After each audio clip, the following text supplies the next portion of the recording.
Literal Arts Center of SDO Isabela. SDO English Academy. An analogy describes the relationship between words. Subject, verb, or teacher.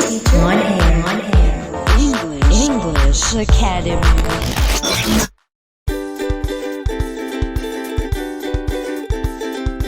Good afternoon, grade 10 learners. Welcome to another School On Air episode for grade 10 produced by English Academy. I am Clarissa Gay Algascon, your English teacher for today, only here in Radyo Eskwela sa Isabela. Today, we shall be exploring the world of assertion and look into how it will help us become better citizens of the world. But before we finally proceed, can somebody please tell everyone about our previous lesson? That's right. You learned about the parts and features of argumentative essays.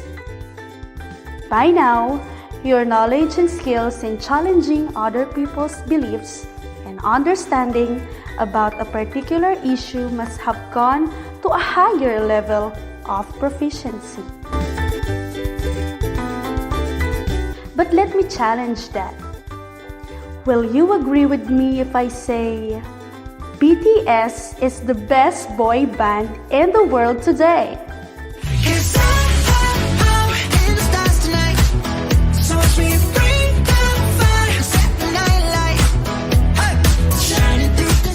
Wow, I can almost hear many of you screaming right now. Wait, I hear somebody saying, I don't even know them. How can they be the best band in the world? I believe SB19 deserves the title because they are the only boy band in the world that made it to the Billboard with 3 entries at the same time. Yeah, we gonna go up. Ibibigay ko ang aking puso sa pag-abot na pangarap dito. Aha! So which will you agree as the best boy band in the world? BTS of South Korea or SB19 of the Philippines?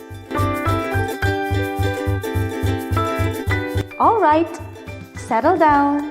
Right now, I am not actually proving who the best boy band is.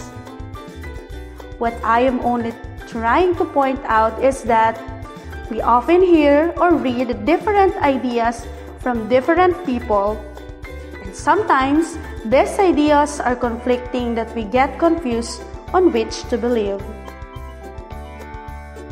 So, as a listener or a reader, which ideas will you agree with? Which statements will you consider as true or false? Yes, my dear fanboys and fangirls, writers and speakers always advance ideas they want you to believe in, and they use all their knowledge and skills to make you believe that what they say are unquestionable facts. In other words, because expert writers and speakers are so skillful in their craft, what they say may sound like they are proven facts, and sometimes you are eventually find yourselves believing them and approving their arguments. You have to be careful though, because not all of what they say are always true. Or the truth behind their statement may only be applicable to them but cannot be accepted as true to everyone in the world. It is therefore very important for every one of us to be very critical with what we hear or listen to. Why do you think is it important to logically evaluate what other people are saying? Exactly. We have this Filipino saying that goes, ang taong naniniwala sa sabi-sabi, walang bait sa sarili. Anything else? That's right. Our life may be endangered, if we are not careful in evaluating other people's assertions. Imagine the situation when somebody tells you, "We need to prepare for war because China is already building their base in the West Philippine Sea." What will you do about this assertion? You heard it right? Assertions are declarative sentences that claim something is true about something else. In other words, assertions are writers' or speakers' beliefs about an issue, and these beliefs are what they speak about publicly. Going back to our discussion earlier, a person publicly declaring his belief that BTS is the best boy band in the world is making an assertion. But remember that these beliefs they say publicly are considered their claims, meaning we don't know whether they are true or false. We heard the other person saying, "No, SB19 is a better boy band. They are the only boy band in the world who made it to the Billboard with 3 entries at the same time." Again, this is an assertion made by another person. So, who is telling the truth now? This question will lead us back to why we need to be critical readers or critical listeners. We need to logically evaluate these assertions. Yeah, we gonna go up. Ibibigay ko ang aking puso sa pag-abot na pangarap dito. To help us better evaluate other people's claims, let's look into the 4 types of assertion. Are you ready, grade 10 learners? Let's start. The first type of assertion is a fact. We consider a statement a fact when it can be proven objectively by direct experience, testimonies of witnesses, verified observations, or the results of research. Because statements of fact can be double-checked for accuracy, there is a general agreement about the truth they suggest. Consider this statement. The Sampaguita's roots are used for medicinal purposes, such as an anesthetic and sedative. Why is this statement of assertion considered a fact? You're right, this statement is a fact because it can be verified directly by experience or reliable research reports. What about this statement? Tawa-tawa is a good medicine for dengue fever. Do you know what tawa-tawa is? That's right. It's a kind of grass that practically grows everywhere. So, do we consider it a fact to say that tawa-tawa is a good medicine for dengue fever? I agree when you say you have heard of some dengue fever patients who drank the juice of boiled tawa-tawa and they got well. But the question now is, has there been any research that will prove the efficacy of tawa-tawa? Absolutely. No scientific studies have ever been released by the medical society proving its effectiveness.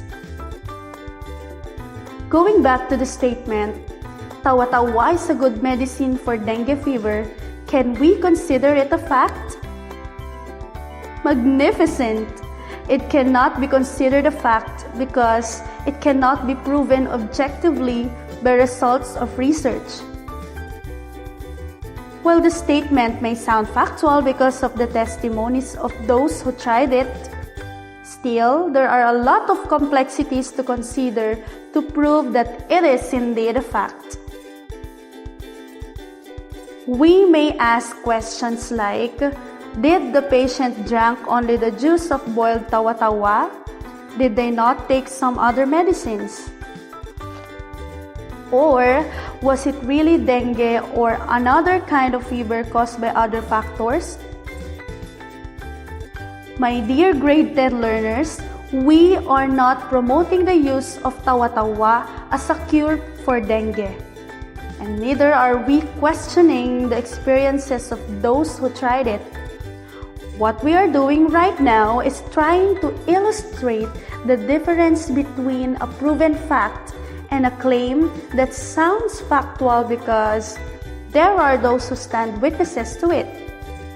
So, if the statement under debate is not a fact, but there are groups of people or communities accepting it as a way of doing things, how then should we call it? Wow, that's wonderful. It is indeed called convention. Can you say it again? That's right. It is called convention because the truthfulness of the statement is verified not by scientific research, but based on how something is done, similar to traditions or norms. Now, can you tell me the first two kinds of assertion? That's right, fact and convention.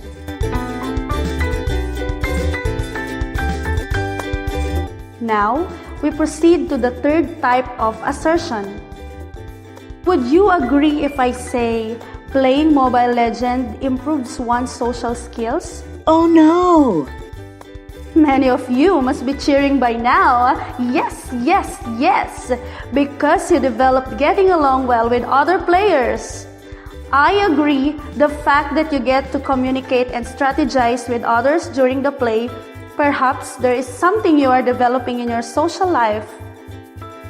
Once again, we are neither promoting nor discouraging playing Mobile Legends. We are just trying to illustrate the different kinds of assertion. So, when somebody says, playing Mobile Legends help you improve your social skills, that person is pushing the idea that the game is something good. Perhaps we can find some shade of truth in this because there have been studies proving the positive effects of playing computer games. However, in order to prove the specific claim about the positive effects of Mobile Legends to one's social skills, there is a need for further studies and probably a lot of observations. This is what the third type of assertion is all about. This assertion is still based on facts, but it is difficult to objectively verify because we are not sure if we can produce a satisfactory or valid proof. Therefore, at the present point in time, we cannot call it a fact. And since the statements of agreement came from those who are playing Mobile Legends themselves, how should we call this kind of assertion? That's right. That is because it is based on personal experiences and observations that still need to be proven by studies and repeated scientific observations. At the moment, there are still too many factors involved that make clear judgment difficult. That's right. We have fact, convention, and opinion. Yeah, we gonna go up. Ibibigay ko ang aking puso sa pag-abot na pangarap dito. Now, we proceed to the fourth type of assertion. Would you agree if I say music is the most enjoyable subject? Did you just say you are enjoying math? Wait, others are saying English and literature are more enjoyable. Now, we have another problem. Is there a way we can prove what the most enjoyable subject is? You're right. Even when we conduct a survey and most respondents chose math as the subject they enjoy the most, no one can question why music is still the most enjoyable for me. Is it logical for somebody to say, a survey has been conducted and most respondents agreed that math is the most enjoyable subject? Therefore, you are wrong because you like music.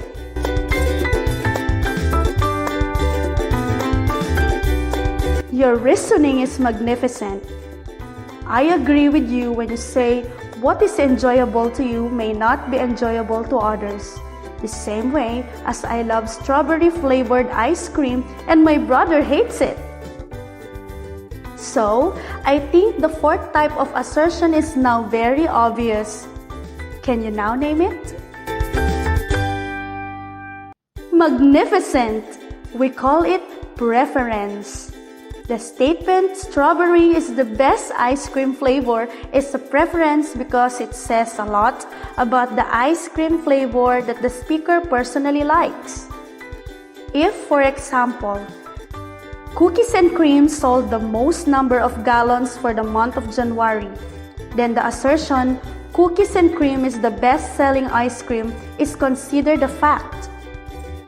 However, even when it is the best-selling ice cream for the month, the assertion, strawberry is the most delicious ice cream flavor remains a preference. Alright, time for the recap. Kindly tell me what an assertion is. Very good. Assertions are declarative sentences that claim something is true about something else. What about the four types of assertions?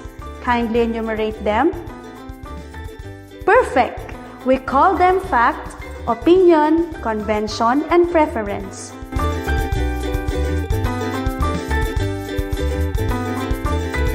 We are now ready for a little checkup of what we have learned so far. I have here 5 sentences.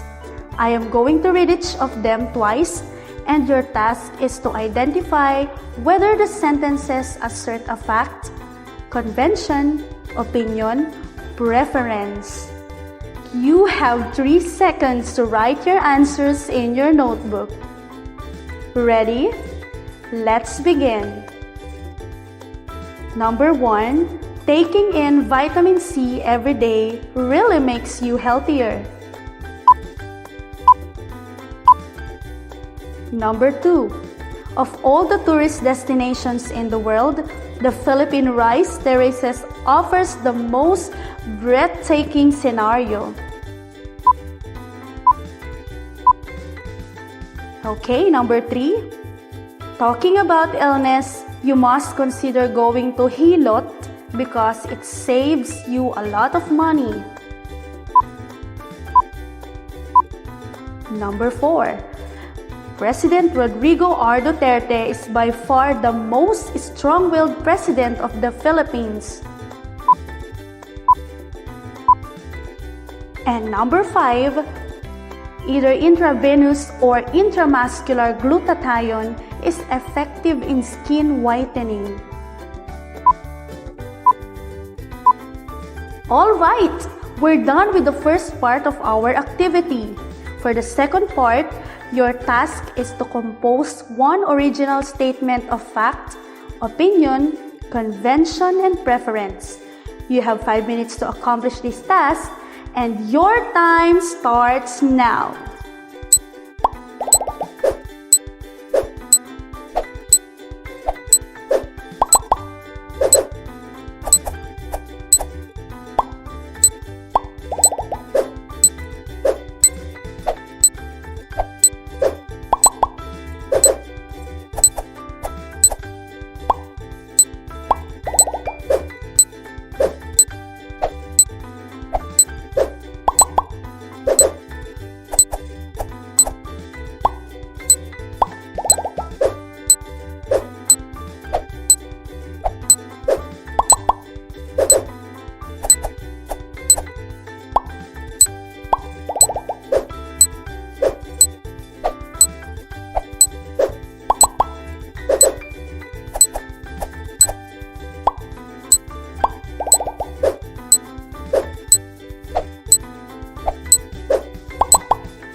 Alright, pens up. At this point, I would like to congratulate you for making it this far. Don't worry if you did not finish. Just continue writing your sentences during your free time and submit them to your teacher on or before the deadline you agreed upon with. Your next lesson for the next episode will be about formulating claims of fact, policy, and value. If you have free time, it will be good if you read in advance so that you will be better prepared for your next English Academy session. And that concludes our episode for today. Always remember to keep safe, maintain a healthy mind, a healthy body, and a healthy soul. On behalf of the SDO Isabela, RBI production team, this has been your English Academy teacher for today, Clarissa Gay Algascon, saying thank you and God bless everyone. Subject, verb, your teacher. On air. May bagong virus na kumakalat ngayon at naaalarma ang buong nation. Para di daw mahawa, ito ang solusyon. Kaya sunding mabuti tong instructions. Maghugas ng kamay para virus mamatay.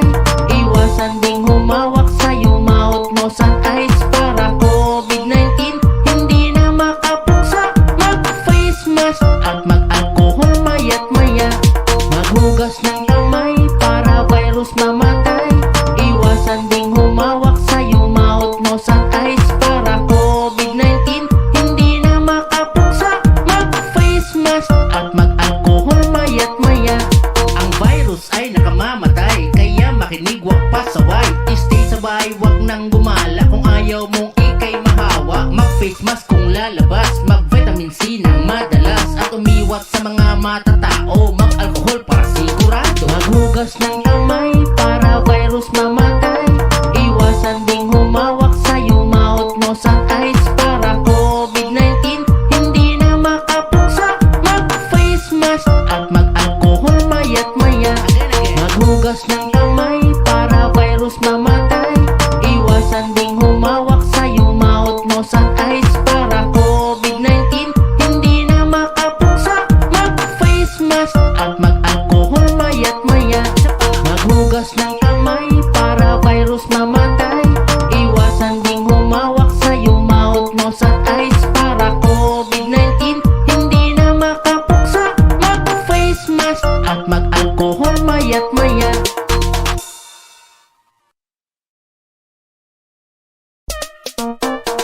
May bagong virus na kumakalat ngayon at naaalarma ang buong nation. Para di daw mahawa, ito ang solusyon. Kaya sunding mabuti tong instructions. Maghugas ng kamay. Girl, drink your beer. Try this pill. It will make you feel good. Wow, it feels great, but wait. Many people use and abuse drugs. Drug abuse can damage your liver and can cause heart diseases. Your mental health is also at stake. It can lead you to anxiety, depression, and addiction. Make the right choice. Value your life. Maintain your dignity. Always remember, no is an option. A friendly reminder from PNP, DepEd, and this station. Halina't matuto, gamit ang ating radyo. Pakinggan at unawain, aralin na ituturo. Patuloy ang edukasyon para sa ating henerasyon. Sa daan ng pagkatuto ay walang maiiwan. Kaya halina sa Radyo Eskwela.